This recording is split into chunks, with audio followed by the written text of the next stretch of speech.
Assuming you've got a smartphone, you don't need to spend a lot of money on a camera to get started or even grow on YouTube. But there are a few pieces of gear that can make a big impact on the quality of your content, and in this video, I'm going to show you a YouTube starter kit that you can get for just about $100 or maybe even less. Welcome to Creator People, I'm Brandon, and the first item on the list, like I said, is actually not a camera. I talk about cameras, but you don't actually have to have one to get started on YouTube. The first item on the list is actually not about your video at all. It's about your audio. See, your audio quality is actually the biggest impactor of whether or not someone even gets to find out about your video quality. When you click on a video that sounds like this, you don't even want to watch that.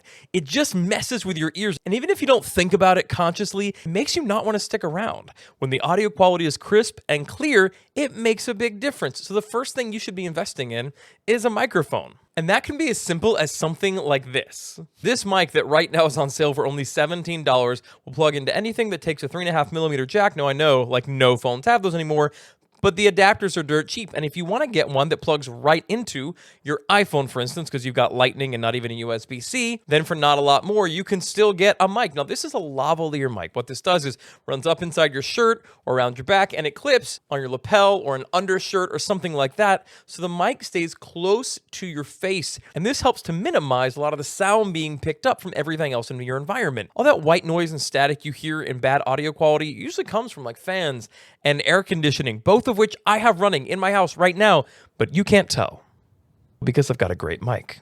And even these really cheap ones can make a big difference in the quality of your audio. On my wife's channel, we started YouTube with a mic just like this one, and it actually helped a lot. One of the other first purchases we made, and this is like a no-brainer, guys, if you are shooting on your phone like we were, was this video rig from Ulanzi. I had never heard of the company, but like everybody's used the thing at this point, and it's dirt cheap to get it. And you can not only strap your phone in, regardless of what size that phone is, it gives you lots of tripod mounts and cold shoe mounts for attachments like lights, microphones, whatever else you want to have on there. And if you're shooting B-roll or shooting not on a tripod, which we'll get to in a second, then this gives you a two-handed hold that's much wider and therefore much more stable for shooting videos. Anytime you're getting help with your videos or recording something other than your face, this thing's a no-brainer, especially the price. If you're shooting on a phone, just buy this. And the links for everything I'm talking about today, I'll go ahead and put in the description box below. If you buy any of that, they're affiliate links, so same prices you'd normally get, except it might actually help us out a little bit, so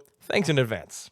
One of the things that I have found with my one-on-one coaching clients a lot is that they don't own a single tripod. They're like laying phones up against a butter dish or a potted plant or in a cabinet, and I get it. I've been there. I've done it too.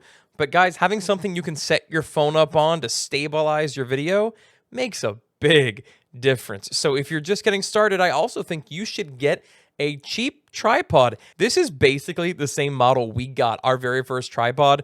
And there are lots of bells and whistles that bigger high-end tripods have that this doesn't have, but it's a tripod. And it works. And can you see this price? It is way cheaper than it was when we bought the thing years ago, and that's with all the inflation we've had lately. I think this is actually really nice, especially if YouTube isn't your primary gig, because you can carry it around easily. It collapses down to a really small size. It can fit in a backpack or a large purse. It's tall enough for any sit-down shots you've got, and if you're a really tall person like me, you can set it up on a box or a low table or something and still get all the way up to your eye level without having a giant monstrosity to lug around. This is a great deal at this price point, but if you're interested in something a little higher end, I do have a video coming out really soon sharing my top picks for tripods at multiple different price points, so make sure you're subscribed and click the bell so you don't miss that when it comes out. The other thing that I think is really necessary for the starter kit is to have decent lighting. Now, I was actually really surprised to find this LED softbox light for this price on Amazon. Now, it's just one. I usually recommend 2 or 3 lights to get started, but if you're creative with it, you can actually get a lot done with one light. And I've got a student right now who just bought the one light and has already made a big difference in the quality of her shots. Now, with this light and the other 3 items we mentioned already, you're still under $100. If your budget is a hard $99.99, this is what you need to get. If you've got a few dollars more to stretch for just a little more, you could also get a ring light. This is not for everybody. I'm going to include it in the links below anyway, but a lot of people like a big ring light. It does get super bright. At this price, it's pretty impressive. We paid like double that. And for near the same price, you can even get 2 fluorescent softboxes. You don't get to pick your color temperature on your lights, but this does give you more flexibility. And again, all these links are down below in the description box, but maybe as you're just getting started and shooting with your smartphone, your gear isn't your biggest struggle. Maybe you're still just trying to figure out how to edit your videos in the first place. Well, I actually made a step-by-step breakdown of my whole editing workflow. So after you hit subscribe, go ahead and click here to watch that.